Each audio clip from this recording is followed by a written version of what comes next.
Hey everyone, I just wanted to hop on here and make a quick little video talking about, well, the struggle with mental health and how it can affect you and how and when to seek help.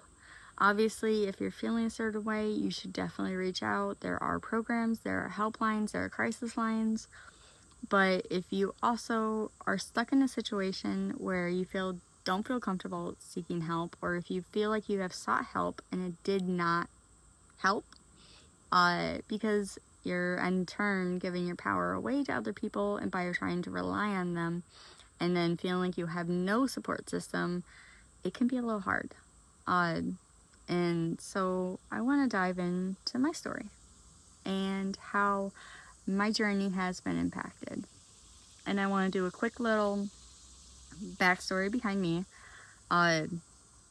Many of you know that I grew up in Monroe. I grew up with my older siblings and my sister and my parents. And my parents are very old school. They're very bury your feelings, bury your emotions, just dig them down deep. You don't really talk about them, which in turn ended up being the complete opposite as I am, because all feelings are valid, all emotions are valid. It's all about processing them and instead of internalizing them, meeting them where they're at and recognizing what the emotions are trying to teach us.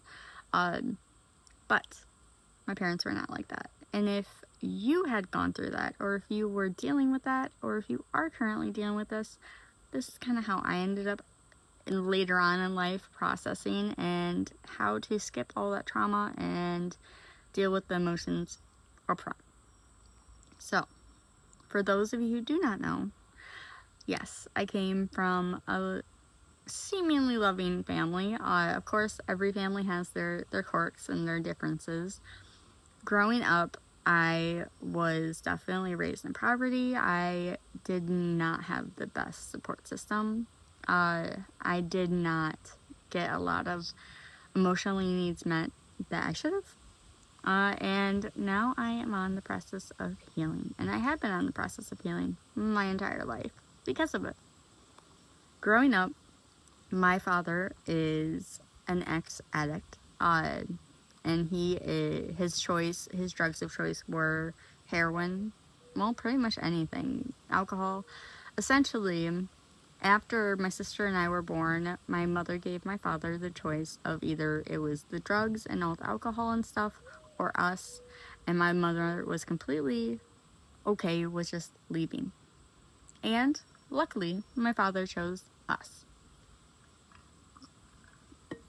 But it's not to say that I wasn't around that scene, because I was. I grew up on the east side of Monroe, which isn't necessarily the best and most nurturing area to be in. There was definitely a lot of drugs, there was a lot of violence, there was a lot of issues. Now, that being said, there was also a lot of things that I learned and I take away from that.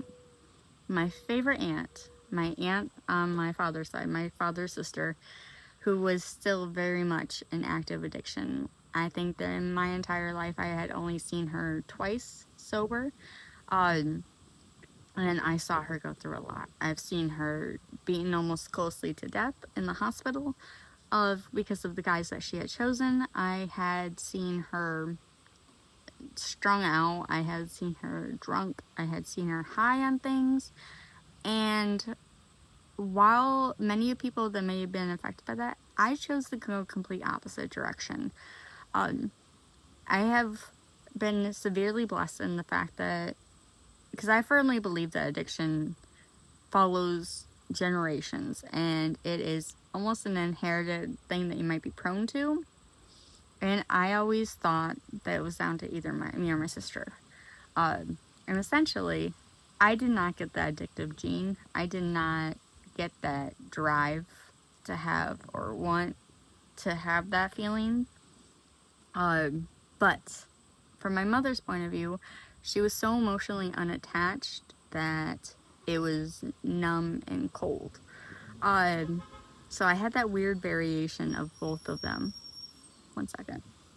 Oh, okay. Delivery man. So yeah, I had one parent who felt all their highly emotions and were trying to numb it out via drugs, alcohol, or substances. And then I had another who was so detached from her emotions that, well, it was that. And she was always cold, and it was very empty. So, I did not get the addictive side. But, downside, I feel as if I almost got my mother's emotional trauma. The trauma of the numbness. And while growing up, my childhood was seemingly happy. At first, the very first time I ever thought about unaliving myself or doing self-harm to myself was in high school. And it was, of course, to a lot of things. Not only my household, my home life, but of course, getting heavily bullied at school. And this happened quite a bit throughout middle school to high school. And in high school, it seemed to kind of die down. I attached myself to a Lifeline, which was my boyfriend at the time in high school. Because when that day that I chose to almost unalive myself, he saved me.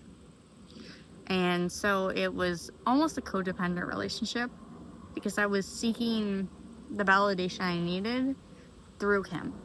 And in turn, now that I'm grown and have been through therapy, I recognize that I can only give myself the validation I'm seeking. And if I seek it from somewhere else, it's essentially just giving my power away and creating, once again, another codependent relationship. Then, fast forward, I moved from that breakup to Puerto Rico, and I experienced more trauma over there because I ended up getting pregnant, but my pregnancy, I forgot what the term was. Essentially, I wasn't able to carry it full term. I wasn't able to even carry it. I would have had to been hospitalized for 9 months. So I opted for an abortion, a medically induced abortion, because otherwise I was dropping weight. I could not keep anything down. My body was literally rejecting this child. And so the person I was with was, of course, devastated because they were losing a child. And it was seemingly wasn't on my well-being. And so after the talk with my previous ex, the Lifeline, made me realize, and obviously, of course, validated me, and I had made that choice to come back to the States. And these are, of course, little snippets. I can go into them further if anyone's dealing with that type of stuff and kind of wanted to know what I had felt and how I had handled those situations. Fast forward, I had bounced around from that relationship to another extremely toxic, and admittedly, I consider this one still to this day the most toxic relationship I have ever been in. The man was physically, mentally, and emotionally abusive for me, and I stayed with him for 3.5 years. And then seemingly after that, after dealing with all the issues that I had with trust and with the physical abuse, I ended up dating someone who ended up becoming my ex-husband. And while, yes, I had trauma with him, we are in the process of healing, we're going through therapy, we're going through group therapy, but I still get triggered.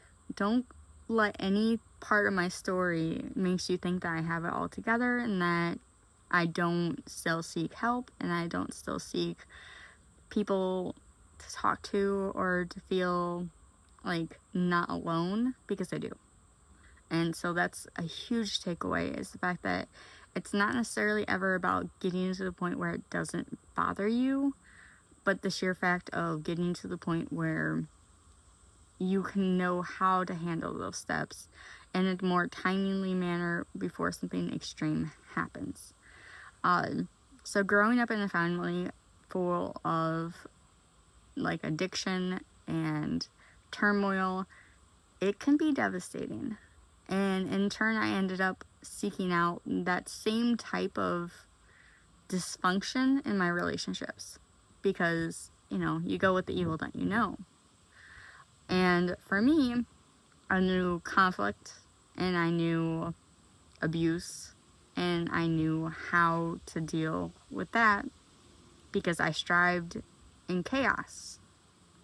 It was almost seemingly bad backwards. Like I can highly function in like extreme cases. That's why I've always like worked in fields where it's like a go go go type thing. Now reflecting back as an adult, I see where all my struggles were, and if I had learned to reach out and use the tools that I should have had, it would have been a lot better. So definitely seek help. So anyways, at this point, luckily during that whole situation where I was in that abusive relationship, I did not think about unaliving myself. It was more so about getting the freedom. And so when I did get married, it was seemingly great for the first year, and then the issues had started. After we first got together, I ended up pregnant pretty much right away, which was insane. And then I had gone through a traumatic miscarriage with that child. And then right after that miscarriage, I am talking literally a month after that miscarriage, I ended up pregnant with my oldest son, our oldest son. And so from that, I had complications because I had prior issues with pregnancies and the abortion and a lot of other issues.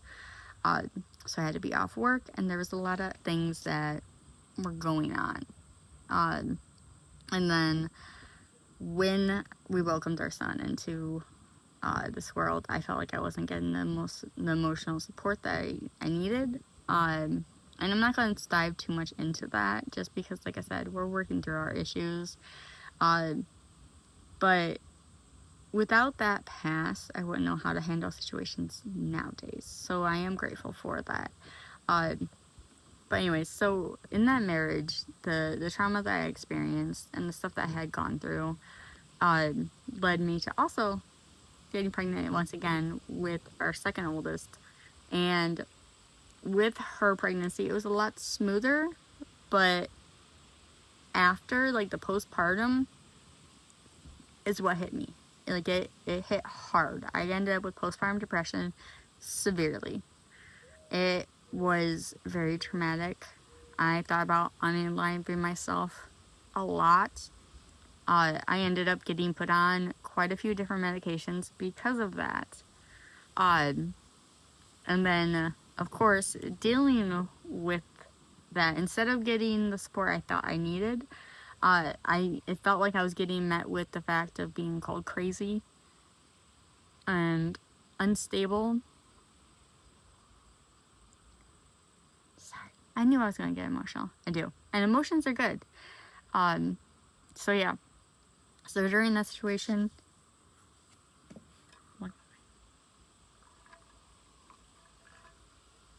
yes. So back then, I was getting called crazy and unstable quite a bit, which of course made me internalize all of it and made me recognize, like, okay, well, if I am crazy and unstable, then I would have a huge chance of losing my children. And then, once I got the healing and I started to heal myself and recognize that, once again, I reached out to my Lifeline, and we spoke and got the validation that I sought. But then something changed. I recognized that I needed to leave that relationship because it was not nurturing. It was not good for me at all, or the children. And so I had left. Then I had gone through another crappy relationship, resulting in a child who he did not want, but I had, and I did want. And if you're a mom, or if you're a woman, you probably get this, like, the feeling of, like, you need to have an abortion as opposed to, like, getting one just because. There's a huge difference.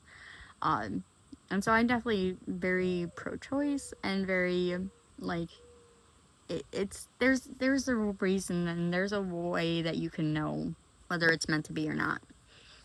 And during that, I did not want to get rid of her. I could not. Like, she was what I needed.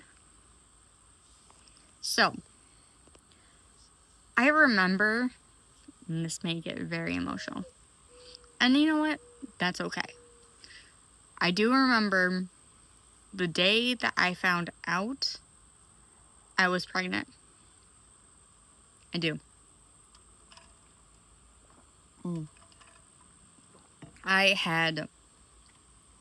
This was literally a few months after my divorce, and I had found out that I was pregnant. I was sitting on this trail, like this bridge overlooking a trail in Livonia. It was like, it's by Heinz Park, and I was looking at it, and the thoughts, of course, of the unaliving came up, and it was essentially like I had done self-growth. I had gone through the postpartum depression, like, therapy. I had gone through the support group, so I kind of like had some tools about how to process what was going on. And I started to think about the impact. And at that point, I recognized why I kept on choosing to either want to unalive myself or if I wanted to. Because it was never necessarily about not feeling anything again. It was because I'm a very emotional person. And my emotions were always, as weird to say, my strength. But when I get in that headspace of unaliving myself, it's not to go numb because of all the emotions. It's to bring the emotions back.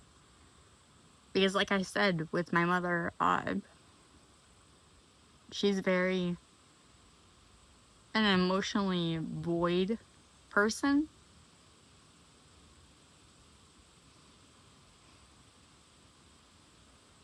Sorry, pause for dramatic effect. So anyways, my mother is a very emotional void person, and when my emotions get too much, they shut off completely. Like, it is what I imagined what my father would seek to do drugs for, or what anyone that I know that would do, and that's what my aunt would choose, is that they chose the numbness. They chose not feeling as opposed to feeling all the emotions. And that's where I'm really heavy on emotions are a good thing, because they are dictating and they are communicating with yourself. Like, they are your inner soul communicating with you. And when I get in those situations where I go completely numb, the unaliving thoughts and the causing myself pain isn't to numb it. It is to bring those emotions back. And I'm not sure if anyone else struggles with that, or anyone else can relate, or I'm just kind of floating out here on like an island on myself.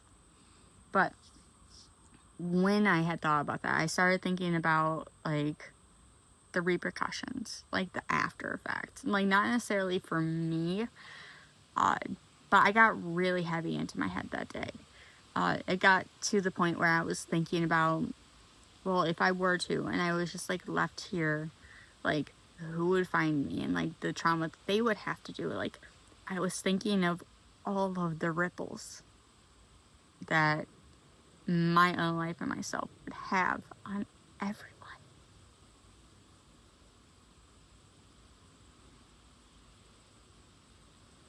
So, if you're out there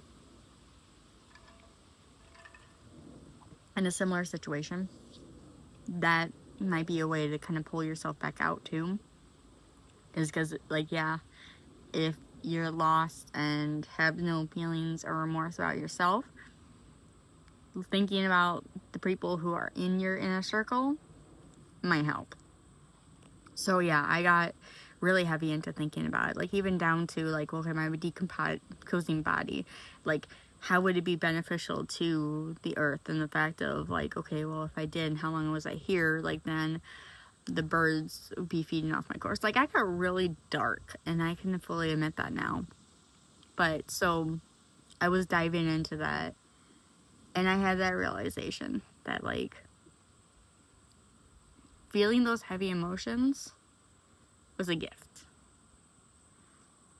because I sought to bring back the numbness, from the numbness, bringing all those back. And that's why, like, crying is huge.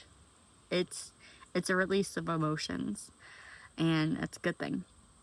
So after I had done that thought process, and I wasn't going to unalive myself, I made a promise to myself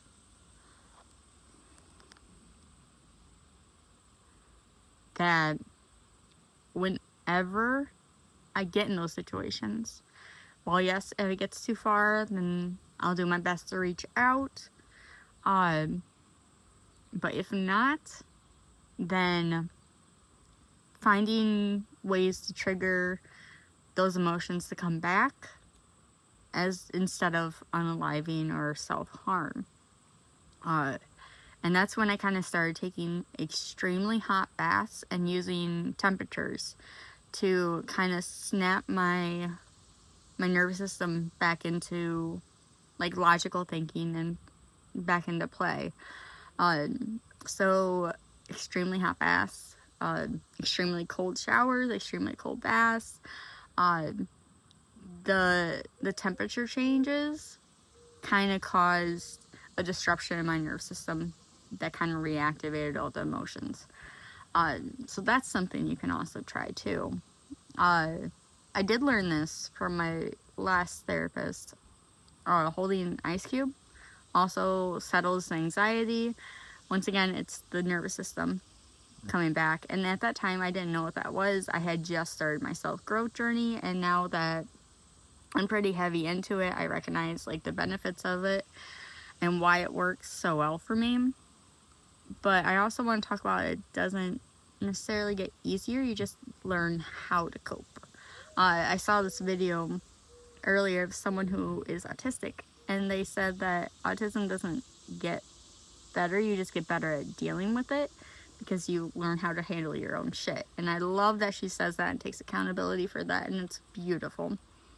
So anyways, okay, at this point, I had almost unalived myself a few times, and growing into this new life, I was restarting back in my hometown, fresh start, fresh change, and I ended up in another relationship. And this one definitely threw me for a loop, because this man was, like, seemingly obsessed with me for the longest time. And I thought that he was gonna be good. I really did. But in turn, I found myself begging for my basic needs to get met. Like, I felt like begging to even be close to him or to feel close to him. And then there was a lot of other things that just didn't get along. He would prank me, which is, like, very traumatic to an extreme sense. Like, it was bad. Almost borderline abuse again. And at this point, I had 3 little kids, and I had to make the choice to leave him. And once again, I got hit with that unaliving feeling, because I was feeling so many emotions, and I wanted to avoid the confrontation. I wanted to avoid everything. And that's when my emotions just shut off. They just went blank. And at that point, I had, for the first time ever, because prior to this, my unaliving thoughts were always knives and sharp objects. And yeah, you can imagine. But this one was very, very different. It was, I didn't have that. And then I thought about the trauma of the kids. And for whatever reason in my head, because plus, again, this is the second time I'm dealing with postpartum depression. I was prescribed medication for it, and I was even considering taking all the medication. And admittedly, at this time, like, I was drinking and taking the medication to deal with it, which of course isn't bad. It's very bad. Like, it was so rough, that period. And when I was finally able to leave him, it was huge. It was very dramatic. It was a rough breakup. I always say that, like, your worst breakup is usually followed by the best relationship you'll ever have, and it is 100% true, because after him, I delved deep into my self-growth. I never wanted to be in that position again, and I got free of that. And then, of course, I love my husband. Like, we are going strong. We just had our 3-year anniversary, and he inspires me so much to keep going, because he, of course, he has his own self-healing journey and his own self-growth journey, which, yes, he doesn't really talk about it too much, and I cannot wait for when he gets to a place where he's comfortable talking about it a lot, because he truly is amazing. And he definitely has helped a lot. But during this process of the behind the scenes, my husband and I have been dealing with this co-parenting journey, and there have been a lot of waves. Not to dive too deep into it, just like, once again, we're in therapy, we're dealing with it, we're working past it, and I'm trying to learn to trust. And the main reason I'm bringing this up is because we're learning how to process all these emotions and all these feelings, all of us. And they're all big emotions. They're all huge to deal with. So essentially, we're dealing with this process. And as we're dealing with this process, I'm going to put something in my shed real quick. But we're dealing with this process, and the biggest takeaway I'm realizing is that there's no linear side to it. Like, my husband's struggling because, like, he will have 5 years clean off methamphetamines in October. So pretty much our entire relationship, he's been clean. Our entire relationship, it's been amazing. He's a very strong-willed person, and that inspires me a lot. But he struggles too. And admittedly, he struggles because he feels like he cannot be there in situations where he needs to be, because he wants to protect me and protect my mental state and protect everything I'm going through. And so he's triggered by not being able to be there for it. And despite just communicating with him, telling him that him being there emotionally is more than enough, and that's what I need, he's chose to seek help, and that is awesome. So he is back to attending meetings pretty regularly. He's also helping out people that he's making an amends to, so he's following his process. He's following his 12 steps, and I'm trying to support him the best way I can. And I have a meeting with my ex today, and thank goodness for one of my close friends, because she's coming with me. But it's very heart-wrenching to be in either one of these situations, and it can be hard to reach out. And from my personal experience, the helplines did not help. The crisis lines did not help. And yes, the biggest thing is just talking about your feelings and why you feel triggered, and hearing that you are validated and those feelings and emotions are validated. That's what people, like, kind of really need. But everyone processes it differently. And it was fully openly to say, like, I had my first thought in about, going on almost 5 years, my very first thought about unaliving, and it was, once again, like, the feeling out of control, and it just, mind went numb and blank, No, did not hurt or harm myself. No, I did not do any of that. I took a hot bath. I use the tools that I have in my tool belt, and I learned how to process it. But if you are struggling, I want you to know you are not alone. And I know everyone says that. And I know it's hard to reach out because most of the time you just want to feel seen. Like, you want to feel mattered enough that people would reach out to you without having to reach out first. Because a lot of things, I think, prevent people from getting the help. Because everyone's like, oh, well, no one noticed. Because if someone doesn't want you to notice, especially when they're I think there's actually a term for it, and I can't think of it right now, but where they're like pro unaliving or unaliving actions, they're not going to make it obvious. It's one of those things where you're wanting to feel like you matter enough without having to be a pity party. And like, if you're watching this, you might get that.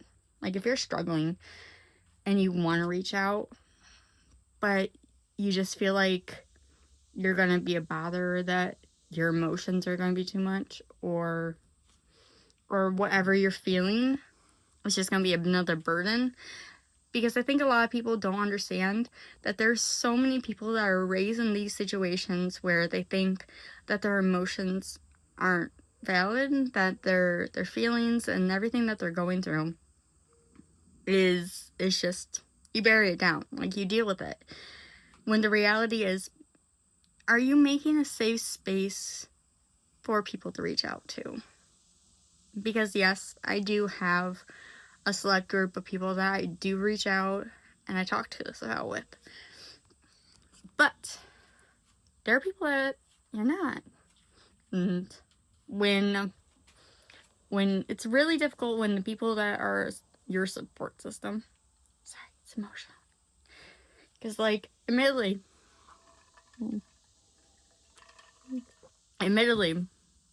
thinking about this makes me recognize why my aunt didn't reach out more. Like, she doesn't, oh, I got black on me. She didn't want to be a burden. She didn't want what she was going through to affect the people that she loved. Because they recognize it. They see it. They see how difficult it is. And from someone, a child of an addict, and now married to an addict, I see where he knows that I don't understand and I can't understand. And so I am so happy and so blessed that he knows he can reach out and he knows where to go to get the help, and he's using the tools that he has. Because 5 years ago, he did not have that. And I'm glad that he feels comfortable now. Like, I feel like he's in a good place with his parents, he's in a good place with his friends, and he's in a good place with his family, like us. And so he has that support. But there are a whole bunch of people who are out there dealing with this, and it's not just limited to addiction, because I definitely think dealing with any past traumas and dealing with unaliving thoughts, it's not talked about. Like, even these support groups, right? Like, there are definitely a lot of AA support groups. There are a lot of, addicts or alcoholics or anyone type of anonymous. But depression still isn't a major topic. Like, it's kind of an afterthought. Like, okay, well, you're going through rehab, you're going through dealing with this, and unaliving thoughts may pop up. But there are plenty of people who are younger, or people who are dealing with the unaliving thoughts, that won't get help because there's literally nowhere to go. And if you have called the crisis line, I mean, I bless the people who work at the crisis lines. I really bless them, because they're great and they're doing amazing work. But it's not a help all for everyone. And so I wanted to make this video so maybe it might help those who are feeling like they can't call the crisis line, or they have and it doesn't do anything for them. So I'm going to start doing more lives talking about like how to deal with these emotions and how to dive into it. And it's okay for it to get emotional. It's okay to get crying. It's okay to get angry. And it's okay to have those feelings. And so I want there to definitely be a lot more awareness to this, for the sheer fact of, well, you're not alone. Like, I forgot the exact statistics, but people who are dealing with depression and dealing with loss and dealing with all these emotions are on the rise. Like, it's heavy out there. And even down to the school systems. Like, I want the kids to make sure that they're not dealing with alone, because while I had someone to snap me out of it and to kind of like check me and check on me consistently, not everyone has that. And a lot of times, and really when I am in like the numb feeling, or when I do get the highly emotional, that's what I call, because after spending years in traumatic relationships and being told that I'm just crazy and that I'm unstable and that I'm just a mess or I'm just emotional, it puts people in a position where they don't want to talk about it, and they won't. And I think that's where the danger is not talking about it, like burying all those feelings inside.